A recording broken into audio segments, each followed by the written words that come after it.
오늘 같이 나누고 싶은 말씀은 마태복음 17장 24절에서 27절 말씀입니다.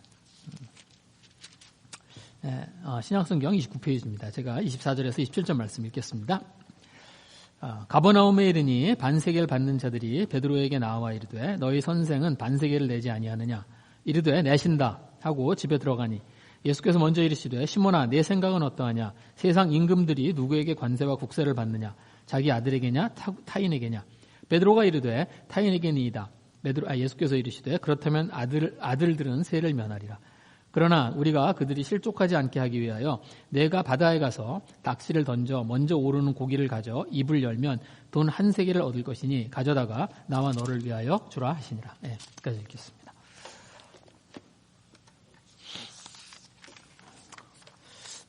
예수님이 가버나움에 이제 가셨습니다. 그래서 그러니까 예수님이 가버나움에 가신 게 아니라요. 사실은 가버나움으로 돌아오신 거예요. 그래서 예수님의 집이 어딜까? 저희들이 이제 그 성경에 보면 예수님의 집에 대해서 이렇게 잘 나오지 않죠. 그리고 예수님이 인자는 머리 둘 것도 없다. 그래서 예수님이 집도 없이 그냥 사신 것처럼 그렇게 이제 생각을 하는데 사실은 예수님의 집이 있는 곳이 가버나움이에요. 그래서 예수님이 가버나움에 사셨습니다. 그리고 그래서 가버나움 그러니까 원래 사시던 대로 돌아가신 거죠. 그런데 거기에 갔더니 오늘 여기 24절 말씀 보시면 이렇게 됐어요. 가버나움에 이르니 반세계를 받는 자들이 베드로에게 나와 이르되 너의 선생은 반세계를 내지 아니하느냐. 그러니까 거기에 갔더니 어떤 반세계를 받는 사람이 와서 이제 왜 너희 선생은 반세계를 내지 않느냐 이렇게 이제 물어본 거예요. 근데 이 반세겔이라는 게 뭐냐면 성전세를 말하는 겁니다. 그래서 이스라엘 그 사람들은 매년 성전세를 내도록 돼 있어요. 그래서 이제 이게 원래는 출애굽기에서 그 이제 성막을 이제 만들고요. 그리고 그 성막을 위해서 사용하기 위해서 이제 출애굽기에 그 율법에 정해져 있는 겁니다.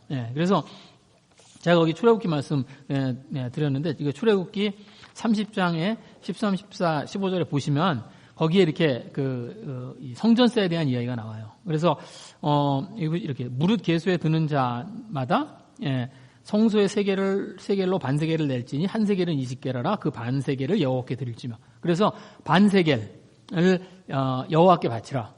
그러니까 이게 이 14절에 보시면 계수 중에 드는 모든 자 곧 20살 이상 된 자가 여호와께 드리되 너희 생명을 대속하기 위해 여호와께 드릴 때 부자라고 반세겔에서 더 내지도 말고 가난한 자라고 덜 내지도 말라. 그러니까 그러니까 아마도 이제 이스라엘 백성들을 애굽 땅에서 이제 데리고 나오셨잖아요. 그래서 이제 새로 가나안 땅 이제 새로 들어가서 이렇게 하나님의 백성으로 이제 새로운 삶을 살게 해준 이제 그런 어떤 생명에 대한 그런 대속, 그러니까 생명에 대한 속전인 거예요.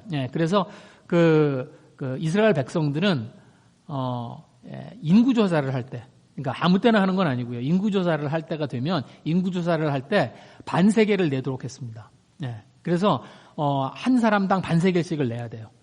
그래서 이거는 목숨값이기 때문에 그러니까 하나님이 구하시는 어떤 생명값이기 때문에 뭐 부자라고 해서 더 내는 것도 아니고 그렇다고 가난하다고 해서 덜 내는 것도 아니에요. 그래서 모두가 다 반세겔을 내도록 되어 있었습니다. 그래서 그래서 이걸 이제 이런 법을 시행하고 있었는데 그런데 여러분 이제 저희들이 그 느헤미야를 기억하실 텐데 느헤미야가 왜 성전을 다시 짓잖아요. 그래서 그러니까 스룹바벨이 성전을 짓고 느헤미야가 성벽을 쌓습니다. 그래서 이제 느헤미야 때 이게 성전이 완성이 되죠. 그러니까 두 번째 성전이 완성이 되잖아요. 그런데 그 느헤미야가 그 성벽을 완성을 하고 나서 그 다음에 뭘 하냐면 이 성전세를 그 성전을 이제 계속 관리하는데 필요한 비용들을 충당하기 위해서 성전세를 내자고 그래요. 그래서 그때부터 이제 인구조사 때 하던 성전세가 매년 내는 걸로 바뀝니다. 그래서 그 느헤미야 때는 3분의 1세겔이에요. 그런데 이제 아마 예수님 때는 그게 이제 반세겔이 다시 된 것 같아서 원래는 반세겔이었잖아요. 그래서 반세겔이 된 것 같습니다. 그래서 예수님 때는 매년 왜 불이 꺼지죠? 매년 아달월 그러니까 3월 지금이 3월이죠. 그러니까 3월이 되면 이스라엘 백성들은 그 반세겔 한 사람당 반세겔씩의 성전세를 내도록 되어 있었습니다. 그래서 이 반세겔 내는 자가 누구냐면 그 성전세를 추징하러 다니는 사람이에요. 그래서 예수님과 제자들을 찾아와서 성전세를 추징하고 있는 거예요. 그래서 베드로에게 와서 이제 그 이야기를 한 겁니다. 예. 그래서 이제 와서 너희 선생은 왜 너희 선생은 성전세를 내지 않느냐? 이렇게 이제 와서 베드로한테 물어본 거예요. 예. 그런데 이 사람이 예수님 그냥 이 사람의 질문이 조금 이상합니다. 예. 이 사람이 지금 성전세를 받으러 온 거 아니에요. 그러면 와서 성전세 냈느냐? 뭐 이렇게 물어본다든지, 예. 그러면 되잖아요. 성전세를 내라고 한다든지. 성전세를 냈느냐고 물어본다든지 그렇게 하면 되잖아요. 그런데 여기 보시면 어떻게 물어보냐면 이렇게 물어봐요. 너희 선생은 너희 선생은 반세계를 내지 아니하느냐? 이렇게 물어봐요. 그러니까 이게 무슨 말이니까 너희 선생은 성전세를 내기는 하고 있냐 이런 의미죠. 예.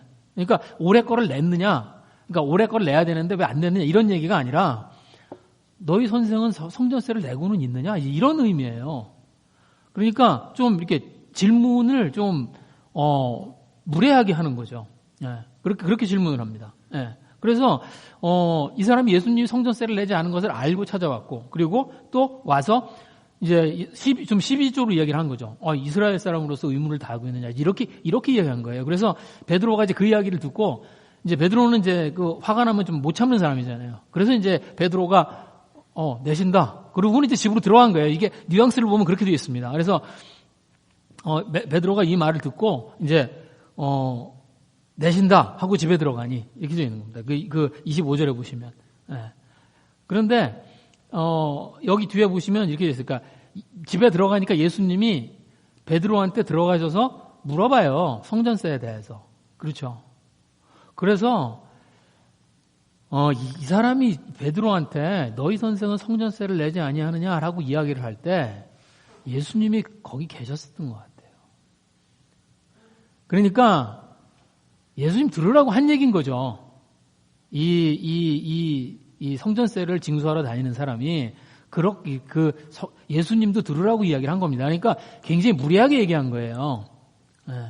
그래서 이제 베드로가 그 이야기를 듣고 화가 난 거예요. 화가 나서 내신다. 그러고는 그냥 이제 집으로 이제 쓱 들어간 겁니다. 예. 그 25절 말씀 이렇게 돼 있죠. 자, 이르되 내신다 하고, 그리고 집에 들어가니 예수께서 먼저 이르시되 시몬아, 내 생각은 어떠하냐? 세상 임금들이 누구에게 관세와 국세를 받느냐? 자기 아들에게냐? 타인에게냐? 예. 예수님이, 이제 들으신 거죠. 그래서 베드로한테 물어보세요. 예. 왕들은 세금을 누구한테 받느냐는 거예요. 자기 아들이냐, 타인이냐. 당연히 타인이죠. 그렇죠? 왕의 아들이면 왕자인데, 예. 세금을 내는 왕자가 어디 있어요? 예.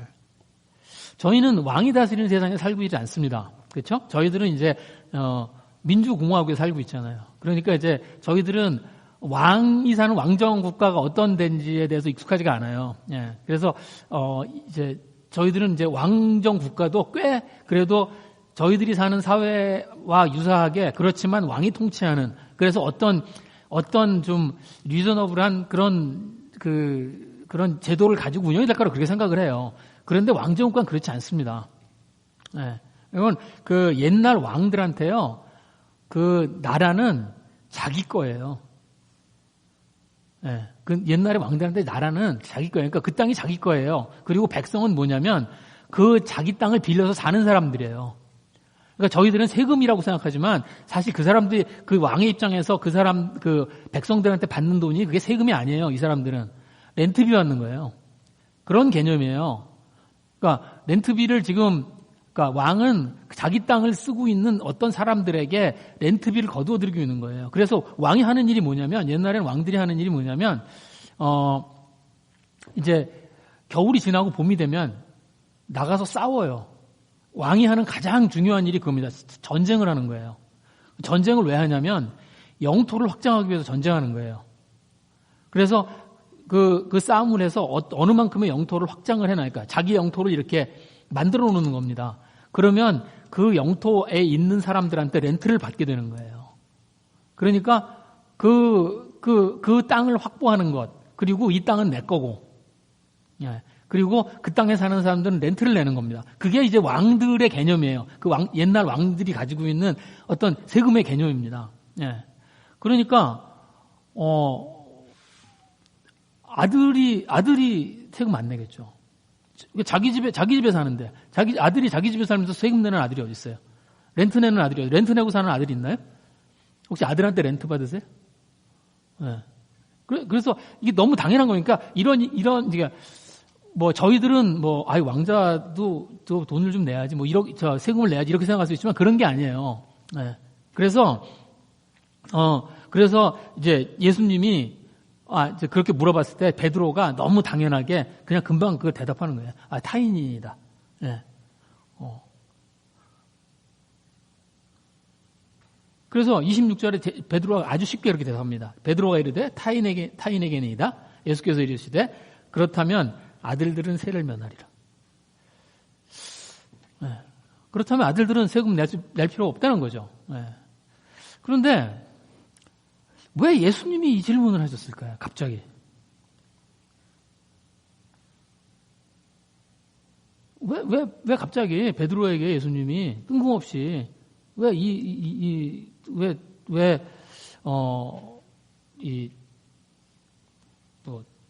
이 왕들은 누구한테서 세금을 받느냐, 자기 아들이냐, 아니면 타인이냐, 이런 질문을 하셨을 거예요.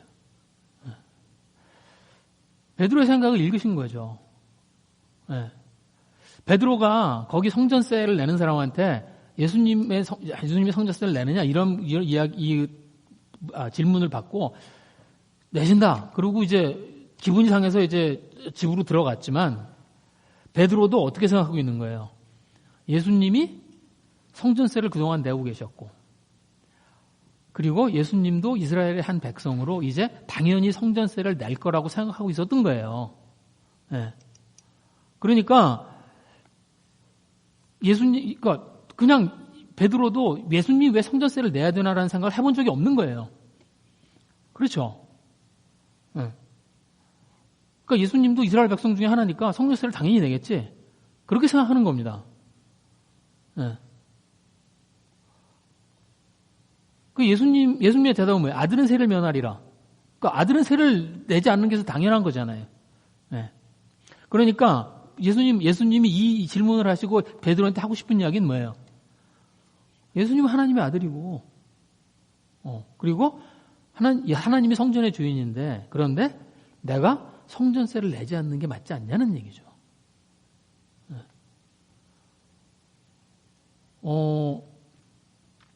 그러니까 베드로가 어떻게 한 거예요? 베드로가 가이사랴 빌립보에서 예수님이 물어보시잖아요. 제자들한테. 너희는 내가 누구라고 하느냐? 그때 그 베드로가 뭐라고 대답해요? 주는 그리스도시요? 살아계신 하나님의 아들이라고 대답을 해요. 그렇죠? 그런데 베드로가 정작 하나님의 아들이 어떤 것인지에 대해서는 생각을 안 하는 거죠. 구체적으로. 그러니까 성전세를 내라고 그러면 그냥 그럼 이스라엘의 백성이 하나님과 성전세를 내야 되겠네. 그냥 이렇게 생각하는 겁니다. 네. 그러니까 베드로는 그 살아계신 하나님의 아들이라고 고백을 했지만 그 고백에 어떤 의미가 있는 것인지 구체적으로 생각하지 않는 거죠. 네. 그런데 저희도 그럴 수 있습니다. 저희가 예수님을 믿는 사람, 저희들이 하나님을 믿고요. 저희가 예수님을 믿는 사람이라고 그렇게 고백을 하고, 그리고 저희들이 그렇게 생각을 하지만, 저희들이 그걸 구체적으로 생각하고요. 따져보지 않으면, 그러면 살던 대로 그냥 살아요. 생각하던 대로 삽니다. 그냥 생각하던 대로 생각합니다. 그래서 예수님을 믿었는데, 그러니까 우리가 신앙 고백을 하고 예수님을 믿었는데, 예수님을 믿기 전이랑 예수님을 믿고 난 다음이랑 변화가 없어요. 그런 경우들을 봅니다. 이 사람은 예수님을 믿기 전에 어떤 삶의 모습이 있었고 예수님을 믿고 난 후에 이제 이 사람은 예수님을 믿었는데 그런데 이 사람이 가지고 있는 삶의 모습을 보면 예수님을 믿기 전과 예수님을 믿은 후가 달라지질 않아요. 네. 그런 경우를 저희들이 이렇게 왕왕 경험하게 됩니다. 그래서 저희가 어떤 생각을 하냐면 아니 저 사람은 예수님 믿은 거야? 그런 생각을 하게 되거든요. 근데 왜 그런 변화가 없어요? 구체적으로 생각하지 않는 거예요. 내가 예수님을 믿었으면 그러면 이런 것들이 변해야 되는구나라는 생각을 구체적으로 하지 않는 거예요. 그러니까 그런 변화도 그걸 구체적으로 생각하지 않으니까 그냥 그 전에 살듯이 사는 겁니다. 예수님을 믿어도. 그냥 그 전에 생각하듯이 생각하는 거예요. 베드로가 그렇게 한 것처럼. 베드로가 주는 그리스도시요 살아계신 하나님의 아들이 얼마나 큰 고백이에요, 그게. 그리고 예수님이 그 이야기를 듣고 기뻐하시면서 내가 이 반석 위에 교회를 세우겠다라고 그렇게 이야기하셨는데, 그런데 베드로가 그 고백을 했지만 실제로 베드로에게 있어서 예수님이라는 분은 전과 하나도 안 달라져 있어요. 그런 생각을 안 한다는 겁니다. 그렇죠. 그래서 예수님이 이 성전세 이야기를 하시면서 뭘 하세요? 베드로에게 다시 밝히시죠. 다시 밝히시는 거예요.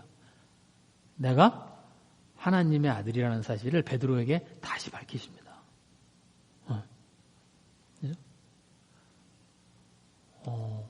그리고 여기 이 표현이 좀 재밌는데, 예수님이 이렇게 얘기하세요. 예수님의 대답이 어떻게 했습니까? 아들들은 세를 면하리라, 이렇게 되어 있습니다. 그렇죠? 복수형이에요, 복수형. 근데 예수님이 질문할 때도 복수형으로 하세요, 사실은. 우리말 성경에는 그냥 이 질문이, 아들에게냐 타인에게냐 이렇게 되어 있지만, 사실은 원래 성경대로 하면 아들들이냐 타인들에게냐 이렇게 되어 있습니다. 그래서 복수형으로 이야기를 해요. 이게 무슨 말이에요? 예수님을 믿는 제자들도 하나님의 아들들이다. 그걸 넌지시 하는 겁니다. 그런 이야기를. 그래서 27절에도 보시면 우리라고 그러세요. 27절에도 보시면 그러나 우리가 이렇게 얘기하십니다. 그러니까 이 이야기를 좀 더 이렇게 보면 뭐냐면, 나도 너도 성전세를 낼 의무가 없다. 그 얘기를 하시는 거예요. 그러면 성전세 내지 말자는 얘기인가요? 성전세를 내지 말자는 얘기인가요? 지금 예수님이 그 얘기 하시는 건가요? 27절입니다. 그러나 우리가 그들이 실족하지 않게 하기 위하여 내가 바다에 가서 낚시를 던져 먼저 오르는 고기를 가져 입을 열면 돈 한 세겔을 얻을 것이니 가져다가 나와 너를 위하여 주라. 내자는 얘기예요? 내지 말자는 얘기예요? 내자는 거예요. 그렇죠? 그런데 예수님이 성전세를 내시는 예수님의 이유가 있는 겁니다. 왜? 그들로 하여금 실족하지 않도록 하기 위해요. 누구? 지금 성전세를 거들어 다니는 사람들.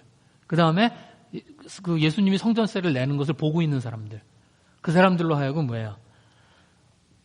실족하지 않도록 하기 위해요. 여기 실족이라는 말이 뭐냐면 스캔달레즈라는 그 헬라어예요. 지금 영어에 스캔들이 된 겁니다. 스캔들. 걸려 넘어진다는 거예요. 그렇죠? 왜 이렇게 영화 배우들이나 아니면 어떤 유명한 사람들이 잘 이렇게 나가다가 어떤 사건이 생기면 그것 때문에 걸려 넘어지잖아요. 무슨 그런 일들이 종종 생겨서 정치인들도 그렇고 아니면은 영화 배우들도 그렇고 유명인들이 그렇게 해서 그러면 그걸 저희들이 스캔들이라고 그러잖아요. 근데 그겁니다. 그래서 그것에 지금 예수님이 성전세를 내지 않으면 그것 때문에 이 사람들이 그것 때문에 걸려 넘어질 수 있다는 거예요. 그러니까 이들은 예수님에 대한 이해가 없는 사람들입니다. 그렇죠? 지금 베드로는 예수님은 살아계신 하나님의 아들이라고 고백을 했는데도 불구하고 성전세에 대해서 생각이 없잖아요. 그런데 다른 사람들은 아예 그것도 아니에요. 그러니까 예수님이 성전세를 안 내시면 그러면 어떻게 해요? 예수님이 성전하고 율법을 무시한다고 생각하고 쓸데없는 충돌이 생길 수 있다는 거예요. 그래서 그것 때문에 예수님이 전하는 말씀들이 그들에게 안 들려질 수 있고, 그래서 예수님을 배척할 수 있고, 그러니까 그런 일들이 생기게 하느니 뭐예요? 차라리, 그러니까 내가 하나님의 아들로 성전세를 안 내는 게 맞지만, 그러느니 차라리 그 성전세를 내자는 거예요. 그렇죠? 그게 그 내는 편이 더 낫다는 겁니다. 그게 예수님의 이야기예요. 그래서 예수님이 성전세를 내자는 거예요. 그런 이야기입니다. 그런데 잠깐 이제 다른 얘기를 잠깐만 하겠습니다.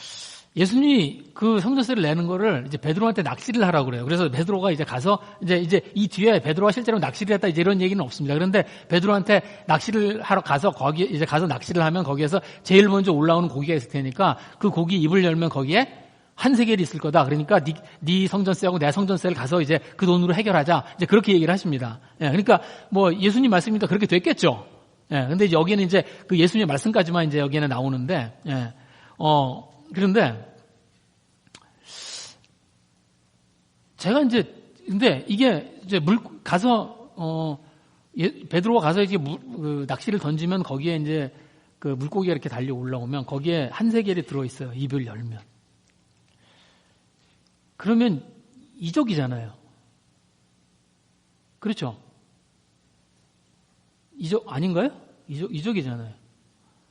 제가 세문 형제한테 저 나가서 저기서 이제 나가서 저기 가서 바로 오른쪽에 돌면 거기에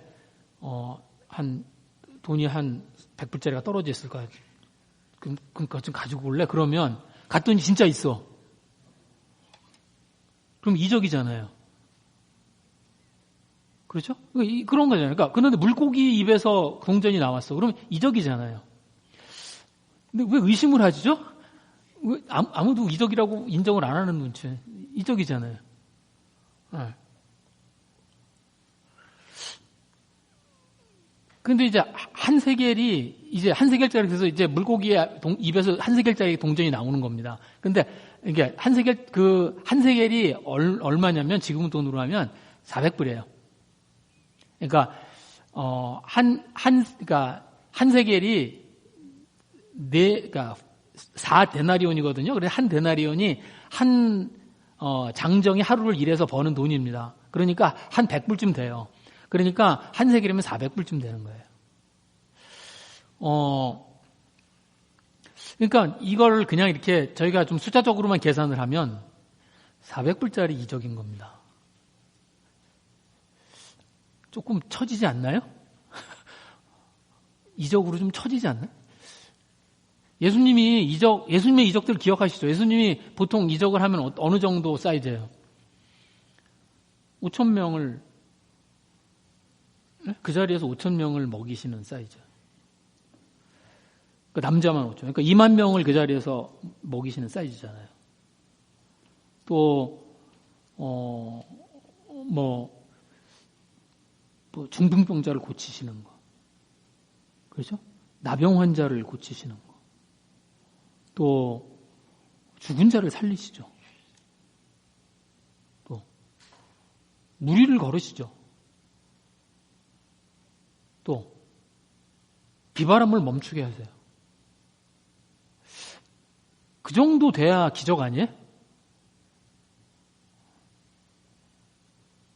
근데 이거는 이적이 벌어졌는데 400불짜리 이적이야.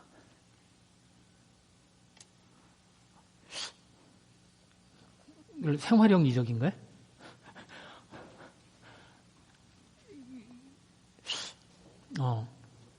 400, 2, 3일이면 벌 수 있는 돈이에요. 예, 그렇죠? 그럼 예수님, 그러니까 어떤 이제 그 주석이나 아니면 어떤 분들 이제 이 해석을 보면 예수님이 이제 그만큼의 돈도 없었다는 거예요. 근데 저는 별로 그럴 거라고 생각하지 않습니다. 왜 그러냐면 성경에 보시면 유다가 무슨 일을 해요? 유다가 뭘 해요? 돈꾀를 맡은 자예요. 그러니까 유다가 뭘 하고 있어? 유다가 그 제자들 가운데 뭘 하고 있는 사람이냐면 그 제자들이랑 예수님이랑 돌아다닐 때 돈 관리를 하던 사람이에요. 그리고 예수님 많이 다니셨잖아요. 그러니까 예수님과 제자들이 그 여행하고 그러는데 필요한 경비들이 있었던 거예요. 그리고 그걸 유다가 관리하고 있었던 거예요. 그러니까 정말 그러면은 400불이 없었을까, 예수님?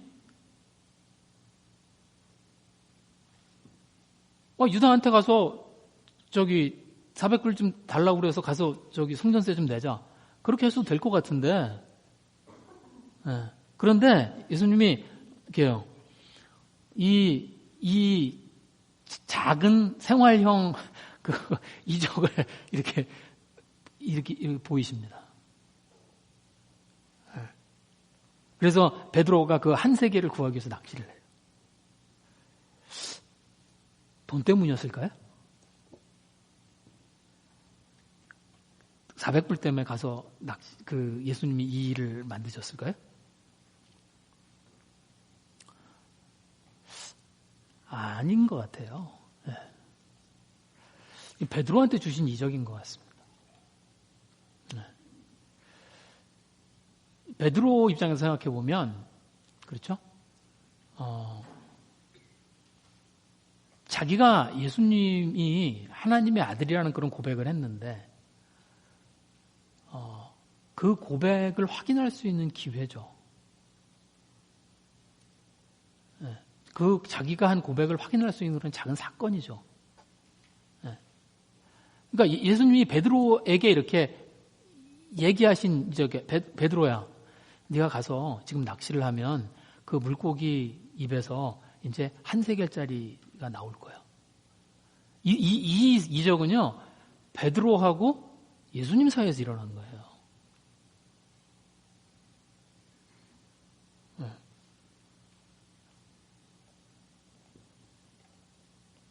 나중에 예수님이 이 한 세계를 얻으면 어떻게 하라고 그렇게 얘기하시면 이렇게 얘기하십니다. 나와 너를 위하여 주라. 나와 너를 위하여. 제가 성경에 이런 표현이 또 있나 하고 찾아봤어요. 없어요. 예수님이 긴밀한 표현을 하신 거예요.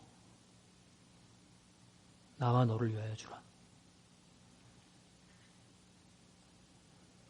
네. 저희는 예수님의 어떤 이적, 그러면은 저희들은 능력을 찾습니다. 저희는 능력을 보길 원해요. 예수님, 하나님, 그러면, 어떤 능력을 보길 원하고요. 어떤 하나님이 하시는 사이즈의 일을 보길 원합니다. 네. 그런데 예수님의 마음은 그렇지 않은 것 같아요. 예수님 어떻게 하세요? 나와 너, 예수님과 베드로를 위해서 일을 하세요. 그리고 예수님은 그것이면 충분하다고 생각하십니다.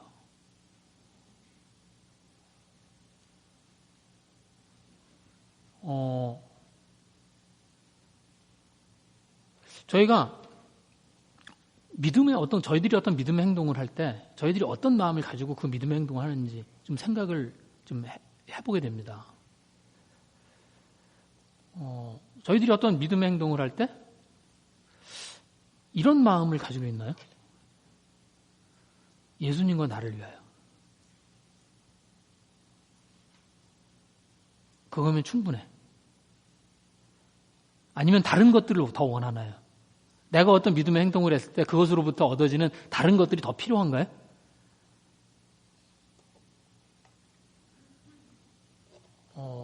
나는 내가 이런 믿음의 행동을 했으니까 나는 어떤 그것으로 인해서 생기는 어떤 결과가 필요하고, 그 다음에 나는 내가 이런 믿음의 행동을 했으니까 그것으로부터 얻어지는 다른 사람들의 인정이 필요하고, 아니면 내가 이런 믿음의 행동을 했으니까 하나님이 어떤 것들을 채워주시는 게 필요하고,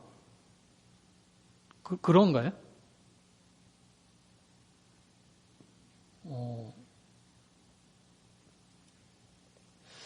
근데 예수님을 보시면 그렇지 않은 것 같아요. 너와 나를 위하여. 그거면 충분한 거. 그렇죠? 저희들이 어떤 믿음의 행동을 할 때 예수님과 나를 위하여. 그거면 충분한 거. 그런 마음들을 가지고 있는지 좀 이렇게 생각해 보면 좀 그런 이적인 것 같아요. 제가 이 작은 이적, 정말 이 작디 작아 보이는 이적, 그러니까 이런 이적, 그러니까 그렇죠? 물론 이제 그 물고기 입에서 한 데나리온이 그러니까 한 세겔이 나오는 것을 예수님이 아셨다는 건 굉장한 일이지만 400불을 낼 수 있다는 건 저도 할 수 있는 저도 400불 정도는 지불할 수 있는 그런 건데 근데 제가 이 작은 이적을 이렇게 묵상하면서 제가 그런 마음이 좀 들었습니다.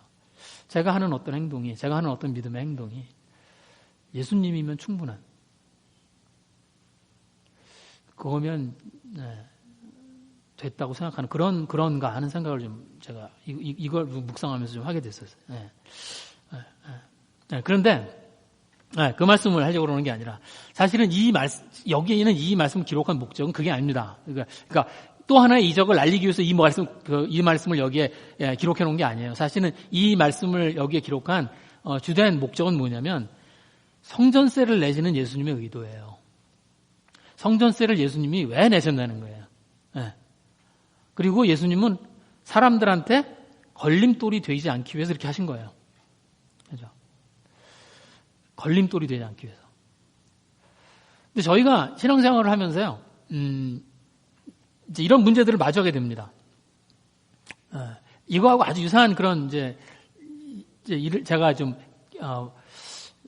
좀 보게 됐던 그런 일이 있었는데, 제가 한 몇 년 전에요, 지금 제 생각에 한 7, 8년 전쯤 되는 것 같아요. 몇 년 전에. 우리나라 방송에서 한 시사 토론하는 걸 본 적이 있습니다.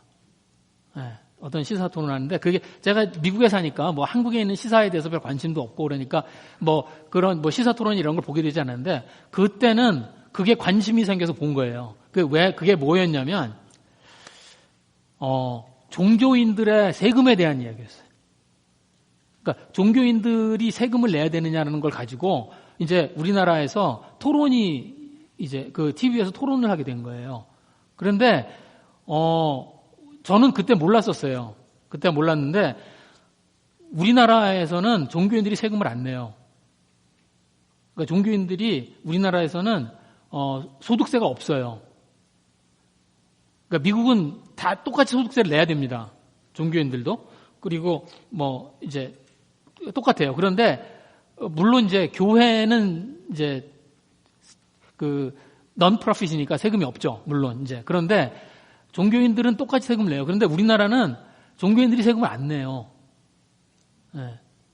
안 내고 있었더라고요. 그래서 그것 때문에 이제 거기 이제 토론에 나온 거예요. 나왔는데 거기에 이제 어떤 스님도 나오고 거기에 이제 또 목사님도 나오고 그리고 거기에 이제 어떤 왜 그런 토론 프로그램 보면 이렇게 시민 단체에서 어떤 대표 같은 사람도 나오고 정치인도 나오고 이제 그래서 서로 제가 기억이 그게 옛날 거라 제가 아주 기억이 정확하지는 않은데 그런 분들이 나와서 같이 토론을 한 거예요. 그래서 이제 종교인들이 세금을 내야 되느냐 하는 문제를 가지고 이제 서로 이야기를 한 겁니다. 그래서 이제 제가 저도 목회를 하다 보니까 관심이 있으니까 그래서 그걸 이제 처음부터 끝까지 제가 정말 유심히 들었어요. 유심히 들었는데 그 목사님이 하시는 말씀이 이해가 돼요.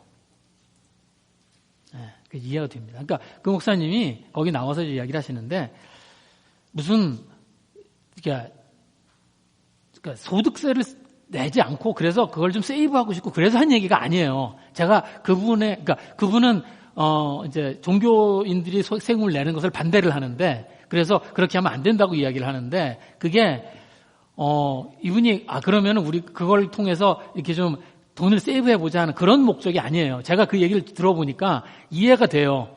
제가 목회를 하는 입장이어서 그런지 저도 이해가 됩니다. 이게 뭐냐면 그분의 그 이야기의 요지는 뭐냐면 이런 겁니다. 성직인 거예요. 그런데 이 성직을 일반 근로와 똑같이 취급을 하면, 그러니까 일반적으로 이제 근로를 해서 근로에서 수익을 얻는 것과 똑같이 생각을 하면 좀 곤란하다는 거예요. 그건 세상 일을 하는 게 아니라 하나님의 일을 하는 겁니다. 그래서 일반 근로와 좀 성격이 다르고요. 그 다음에 무엇보다도 그것 때문에가 아니라 이제 이 성직을 일반 근로처럼 생각해서 거기에 세금을 물리면 사람들의 생각에 그러니까 이 어떤 성직이 기능화된다는 거예요. 그러니까 일반 근로를 하는 것과 똑같은 그런 모습으로 사람들이 이해하게 된다는 거예요. 예. 그러면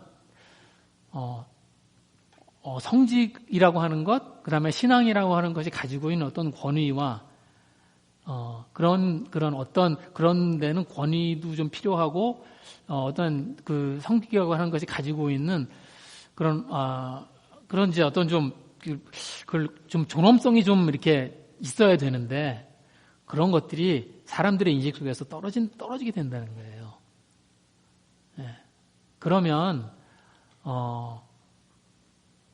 이제 어떤 신앙에 대한 그런 권위와 신비가 떨어져서 이제 사람들의 신앙에 어떤 신앙을 좀 어떻게 그걸 뭐라 그럴까요? 좀 경건하고 거룩하게 바라봐야 되는데 그런 것들이 좀 이렇게 그런 것들이 문제가 생긴다는 거예요. 그런 것들이 금이 갈 수 있다는 거예요. 그게 이제 그분의 이제 이야기입니다. 그래서 제가 그 이야기를 쭉 들어보니까 저는 이제 목회자라서 그런지 이해가 돼. 그래서 거의 넘어갈 뻔해서 미국도 받지 말아야지. 막 이렇게 그런 생각을 좀 제가 아까 저는 이해가 돼요.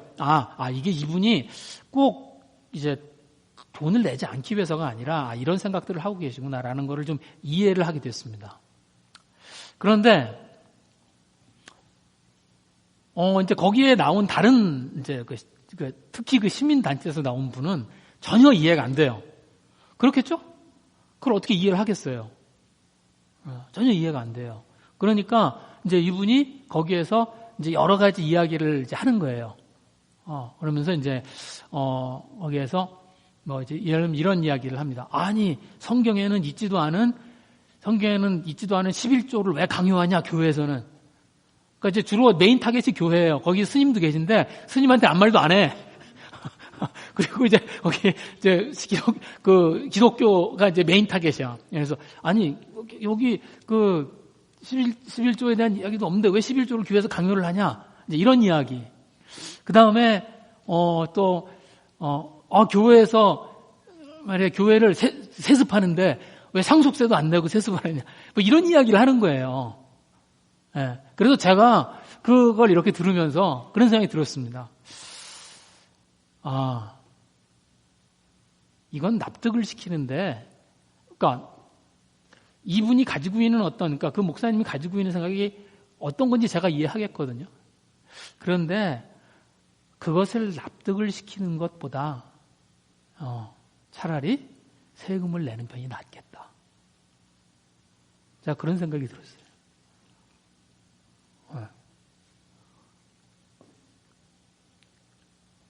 그렇죠?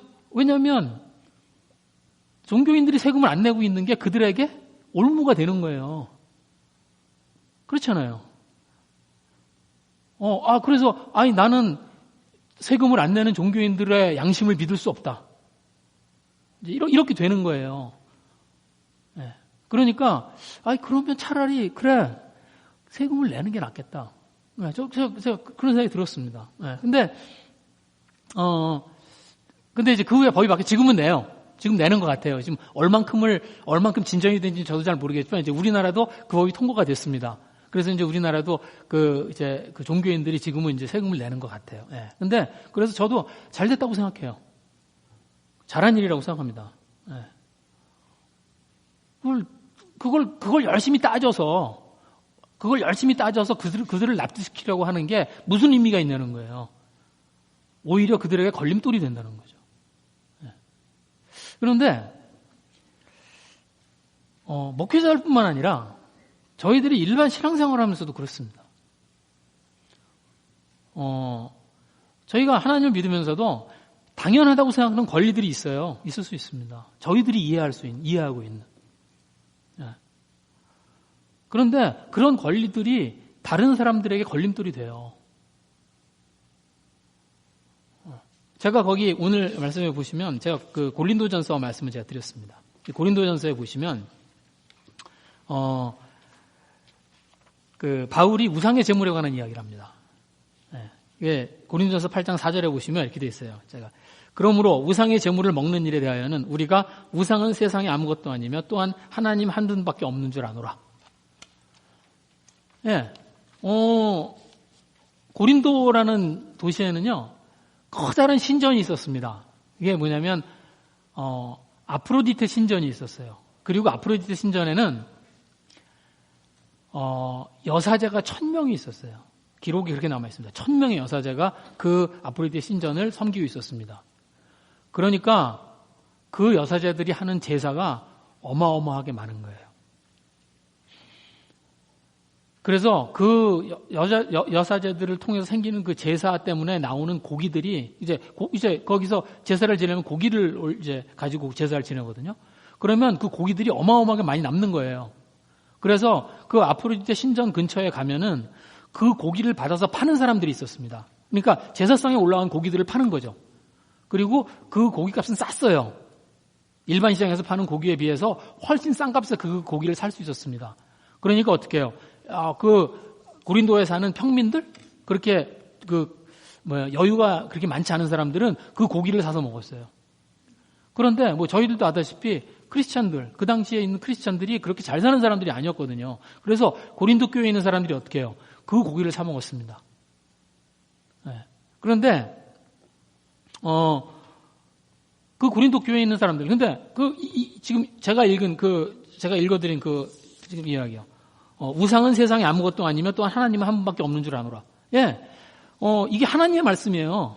이게 바울이 한 얘기가 아니라 이게 하나님의 말씀이에요. 하나님 그렇게 얘기하셨어요. 이 세상에 신이라고는 하나님밖에 없어요.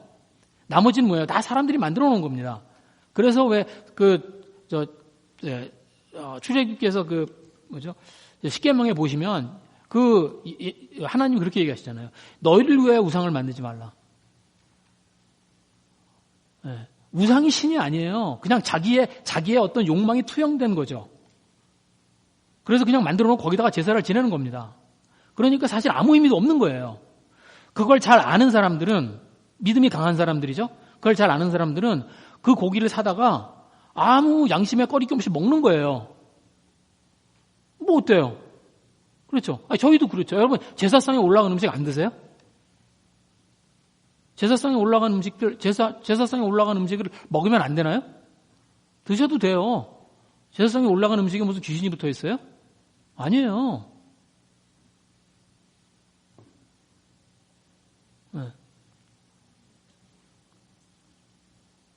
그런데 문제가 있습니다.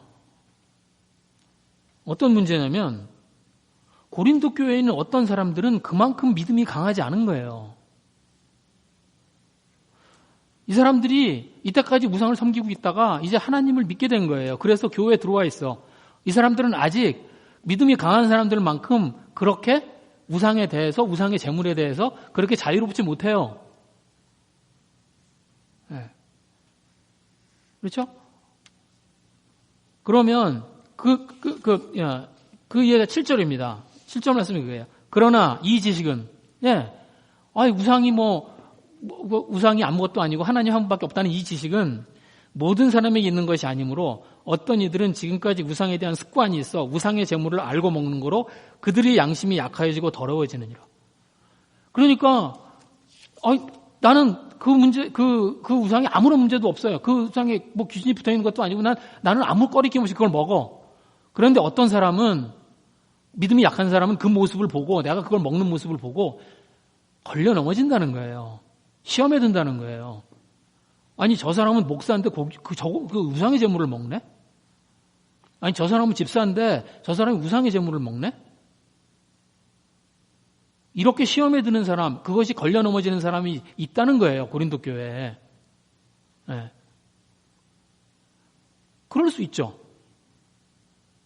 그렇죠? 지금도 그럴 수 있습니다. 그러면 어떻게 하라는 거예요?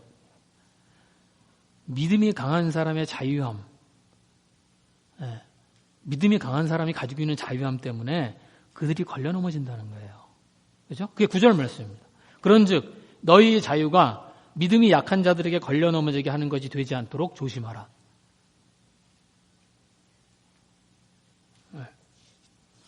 나에게는 아무런 문제가 되지 않고 나의 자유에 속하는 거죠.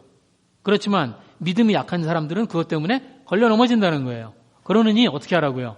차라리 나의 권리를 포기하라. 차라리 내가 고기를 안 먹으면 된다는 거예요. 그게 13절 말씀입니다.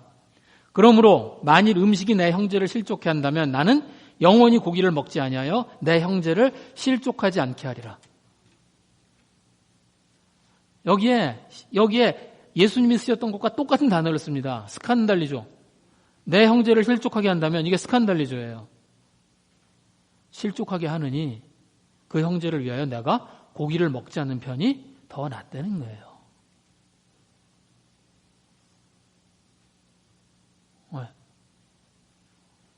자, 저희가 예수님을 믿고 삽니다. 세상을. 그렇죠? 저희들 예수님 믿고 신앙생활하며 살아요. 그런데 예수님을 믿고 신앙생활을 하고 살면서 저희들도 세상에서 똑같은 권리를 가지고 살 수 있어요. 저희들에게 권리가 없는 게 아니에요. 똑같은 자유함을 누리고 살 수 있습니다. 여러분, 남을 속이거나 남걸 탐하지 않고 저희들이 가지고 있는 능력을 가지고요. 저희들이 할 수 있는 것들을 하면서 살 수 있어요. 그런데 어떤 사람이 그것 때문에 시험에 든다면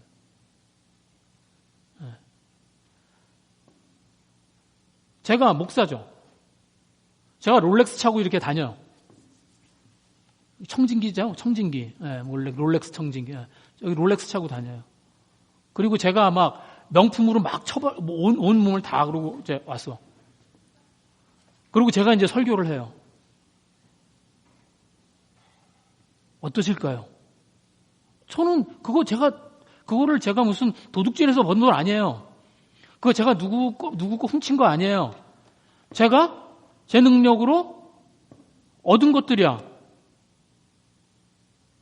그런데 제가 그렇게 하면 어떠시겠어요? 저 목사는 그냥 명품을 입고 있어서 그런지 설교도 명품이네. 그러실까요? 그 설교가 들리겠어요? 그 설교가 마음에 들어오겠어요? 안 들어와요. 조금 낮춰볼까요? 오늘 정숙 집사님이 나와서 이제 대표 기도하셨어요.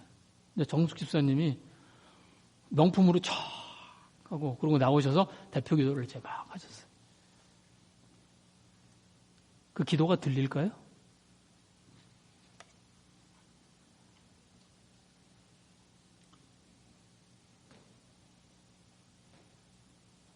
그러느니 뭘 하라는 거예요? 차라리 그 권리를 포기하라는 거예요. 네.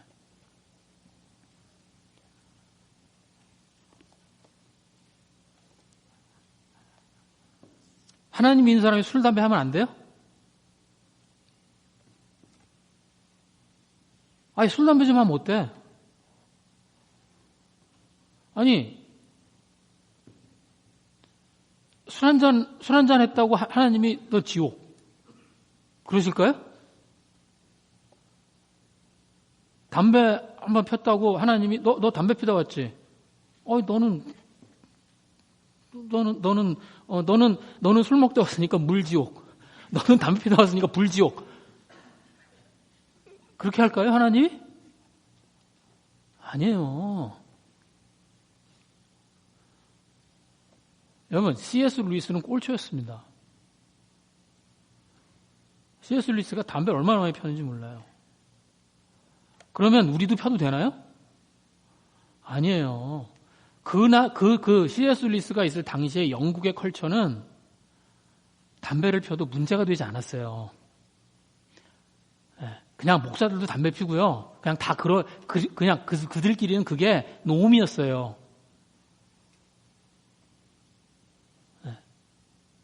근데 우리 문화는 안 그렇죠. 그렇죠.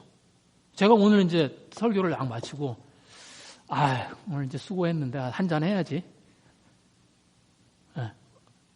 그래서 이제 제가 나가서 한잔 하고, 그러면 여러분들이 그걸 이제 보셨어, 저를. 그럼 어떨까요? 우리 목사님 수고하셨는데 피로도 풀 겸 술 한잔 하셔야지. 그럴까요? 여러분 그러시겠어요? 네. 왜 그전에 왜 그런 일이 있었죠? 왜 저희 그 유미자매가 그랬나? 가르쳐줬나? 왜 우리 동호 형제하고 유미자매 우리 교회 온 지 그렇게 오래되지 않았을 때 그때 그 빌리지에 어떤 사람이 이제 저하고 굉장히 비슷하게 생겼는데 그 담배를 피고 그 빌리지에서 담배를 피고 있었대요.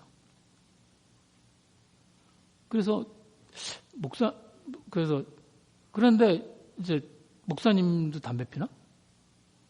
오해가 될 수 있잖아요. 왜?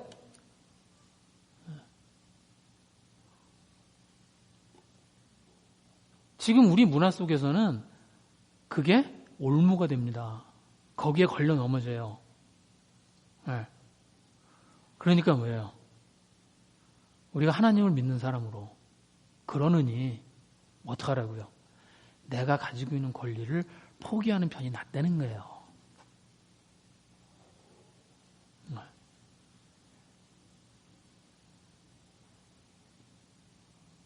모르죠. 이제 저희도 얼만큼의 시간이 지나고 나면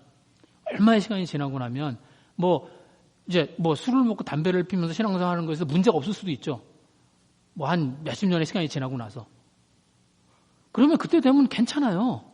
그것 때문에 무슨 문제가 크게 생기지 않아요. 그런데 뭐예요? 지금은 아닙니다. 지금은 그게 어떤 사람들을 시험 들게 만들고 그게 어떤 사람들에게 걸림돌이 돼요. 그러느니 뭘 하라고요? 그 권리를 포기하라는 겁니다.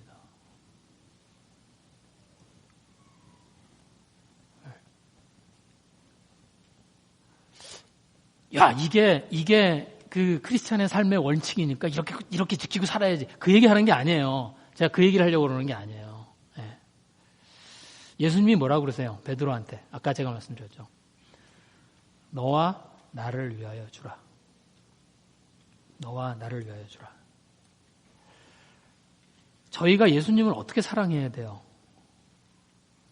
저희가 예수님을 어떻게 사랑하나요?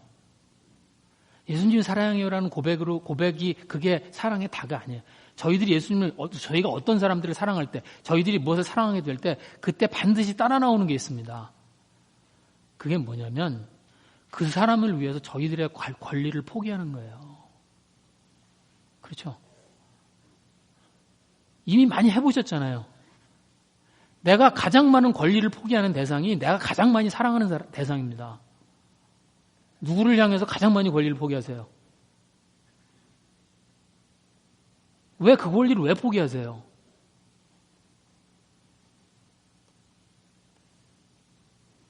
저희가 예수님을 사랑하는 그것 때문에 저희들이 뭐예요? 저희들의 권리를 양보할 줄 아는 겁니다. 그게 예수님과 저의 관계를 위해서 옳은 일이에요. 예수님이 저희한테 말씀하시죠. 너와 나를 위하여 하라.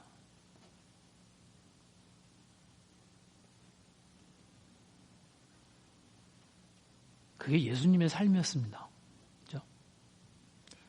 빌립보서에 보시면, 제가 오늘 빌립보서 말씀 거기 드렸는데요. 빌립보서에 보시면 얘기하세요. 너희 안에 이 마음을 품으라. 그렇죠? 곧 그리스도 예수의 마음이니 그는 근본 하나님의 본체시나 하나님과 동등됨을 취할 것으로 여기지 아니하시고 오히려 자기를 비워 종의 형체를 가지사 사람들과 같이 되셨고 사람의 모양으로 나타나사 자기를 낮추시고 죽기까지 복종하셨으니 곧 십자가에 죽으심이라. 하나님과 같은 권리를 가지고 계셨습니다. 그런데 어떻게 해요? 그걸 포기하시고 십자가에서 죽으신 거죠. 왜? 우리를 사랑하셔서. 그리고 그걸 그로 인해서 저희가 구원을 얻고 하나님의 자녀가 됐습니다.